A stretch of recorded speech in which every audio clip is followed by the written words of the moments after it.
কোনো এক রাজনৈতিক সন্ধিক্ষণে এসে যেন থেমে গেছে ঘড়ির কাঁটা। লাতিন আমেরিকার আকাশে এখন ভাসছে নতুন এক প্রশ্ন। ভেনেজুয়েলার প্রেসিডেন্ট নিকোলাস মাদুরোর সময় কি তবে সত্যি শেষ হয়ে এসেছে? সাম্প্রতিক এক সাক্ষাৎকারে যুক্তরাষ্ট্রের প্রেসিডেন্ট ডোনাল্ড ট্রাম্পের মন্তব্যেই যেন লুকিয়েছিল সেই প্রশ্নের উত্তর। সংবাদ মাধ্যম সিবিএস এর 7 মিনিটস অনুষ্ঠানে ট্রাম্পকে করা যুক্তরাষ্ট্র কি ভেনেজুয়েলার সঙ্গে যুদ্ধের পথে যাচ্ছে এমন প্রশ্নের জবাবে তিনি শান্ত কণ্ঠে বলেন, আমার তা মনে হয় না। কিন্তু ঠিক পরের প্রশ্নেই তার কণ্ঠে উঠে আসে অন্য সুর। মাদুরোর সময় কি শেষ?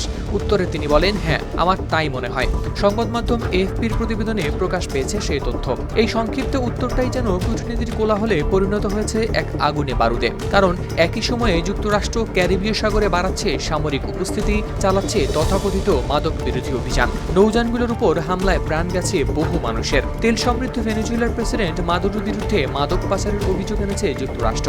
ওদিকে মাদুরো নিজে বলছেন, যুক্তরাষ্ট্র মাদক বিরোধী অভিযানকে অজুহাত বানিয়ে করছে সরকার পরিবর্তনের ষড়যন্ত্র। তার দাবি, এটাই সেই পুরনো খেলা, দেশটির তেল সম্পদ দখলের খেলা। রাজধানী কারাকাসের রাস্তায় এখন উত্তেজনা আর অনিশ্চয়তার ছায়া। কেউ কেউ বলছে, ইতিহাস যেন আবার লিখে ফেলেছে নিজেকে, যেমনটা হয়েছিল ইরাকে, লিবিয়ায় বা সিরিয়ায়।